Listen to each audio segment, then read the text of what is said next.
தமிழ்நாட்டை தொடர்ந்து வஞ்சித்து வருகின்ற ஒன்றிய அரசு 2024-2025 ஆண்டுக்கான ஒன்றிய பட்ஜெட்டில் தமிழ்நாட்டை புறக்கணித்த இந்திய நாட்டின் பிரதமர் மோடி மற்றும் நிதித்துறையினுடைய அமைச்சர் நிர்மலா சீதாராமனை தமிழ்நாட்டு மக்கள் ஒருபோதும் மன்னிக்கவே மாட்டார்கள் என்று நாடாளுமன்ற மக்களவையில் பட்ஜெட் மீதான விவாதத்தின் போது உரையாற்றிய திராவிட முன்னேற்றக் கழகத்தினுடைய நாடாளுமன்ற உறுப்பினர் தயாநிதி மாறன் கொதித்தெழுந்து ஆவேசமாக உரையாற்றினார்.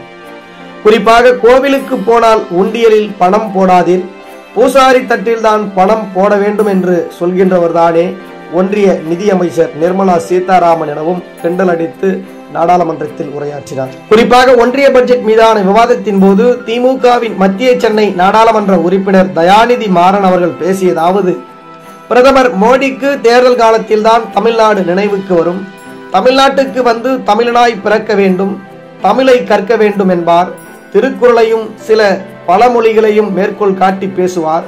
ஆனால் ஒடிசாவுக்கு போய் உங்கள் மாநிலத்தை ஒரு தமிழன் ஆளலாமா என கேள்வி கேட்பார். தமிழ்நாட்டுக்கு மோடி எதுவுமே செய்ய மாட்டார். தமிழ்நாட்டு மக்கள் மோடியின் இந்த துரோகத்தை மறக்கவோ மன்னிக்கவோ மாட்டார்கள் என்பதை நினைவில் கொள்ளுங்கள் என்று காட்டமாக உரையாற்றினார். குறிப்பாக திராவிட முன்னேற்ற கழகத்தினுடைய தலைவரும் தமிழ்நாட்டின் முதலமைச்சருமான திரு மு.க. ஸ்டாலின் அவர்கள் எப்போதும் அவர் உரையாற்றுகின்ற போது வாக்களிக்காத மக்களுக்கும் சேர்த்துதான் பாடுபடுவேன் என்று சொல்லி வருகின்றார். ஆனால் இந்திய நாட்டின் பிரதமர் நரேந்திர மோடியோ தமக்கு வாக்களித்த மக்களுக்கு கூட எதுவுமே செய்யவில்லை. ஒன்றிய பட்ஜெட்டில் தமக்கு ஆதரவு தந்துள்ள கூட்டணி கட்சிகளுடைய நலனைத்தானே கவனத்தில் கொண்டிருக்கின்றார்.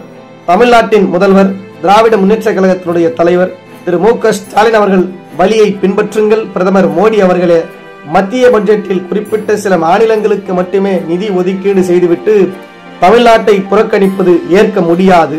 அதனைத் தொடர்ந்து ஒன்றிய அரசு ரஷ்யாவில் இருந்து பாதி விலைக்கு கச்சா எண்ணெய் வாங்கியது. ஆனால் யாருக்கு லாபம்?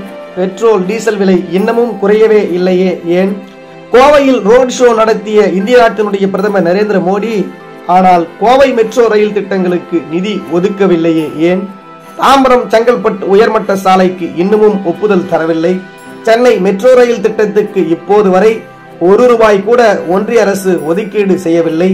ஆனால் தமிழ்நாடு அரசுதான் சொந்த நிதியிலிருந்து 12,000 கோடி ரூபாய் செலவு செய்திருக்கின்றது. தமிழ்நாட்டுக்கு வரும் நிதித்துறையினுடைய அமைச்சர் நிர்மலா சீதாராமன் கோவிலுக்கு செல்வார், அங்கே போய் உண்டியலில் பணம் போடாதீர்கள் என்பார், பூசாரிகள் தட்டில் தான் பணம் போட வேண்டும் என்பார். இப்படியா ஒரு நிதித்துறையினுடைய அமைச்சர் பேசுவார்? அப்படியானால் நாங்களும் சொல்லுவோமே, தமிழ்நாட்டு மக்களே, ஒன்றிய அரசுக்கு வரி செலுத்த வேண்டாம், நமது வரிப்பணத்தை பிற மாநிலங்களுக்கு அள்ளி தருகிற ஒன்றிய அரசு இப்படி சொன்னால் சரியானதாக இருக்குமா? நிர்மலா சீதாராமன் அவர்கள் மக்களால் தேர்ந்தெடுக்கப்படாத மாநிலங்களவை உறுப்பினர் தானே, அப்படி என்றால் அவர் அப்படித்தானே பேசியாக வேண்டும்.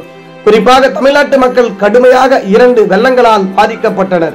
இதனால் திராவிட முன்னேற்ற கழகத்தினுடைய தலைவரும் தமிழ்நாட்டின் முதலமைச்சருமான திரு மு.க. ஸ்டாலின் அவர்கள் ஒன்றிய அரசிடம் 37,000 கோடி ரூபாய் நிதி உதவி கேட்டார். ஆனால் ஒன்றிய அரசு கொடுத்தது எவ்வளவு தெரியுமா?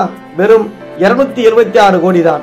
இப்போது பீகாரில் வரப்போகும் வெள்ளத்தை தடுக்க 11,000 கோடி ரூபாயை ஒதுக்கி இருக்கின்றது ஒன்றிய அரசு. தற்போதைய மைனாரிட்டி ஒன்றிய அரசுக்கு கூட்டணி ஆட்சியை காப்பாற்ற வேண்டிய நெருக்கடி இருப்பதால் பீகாருக்கு நிதி உதவியை வாரி வழங்கி இருக்கிறது. இவ்வாறு நாடாளுமன்றத்தில் கொதித்தெழுந்து ஆவேசமாக உரையாற்றினார் திராவிட முன்னேற்ற கழகத்தினுடைய மத்திய சென்னை நாடாளுமன்ற உறுப்பினர் தயாநிதி மாறன் அவர்கள்.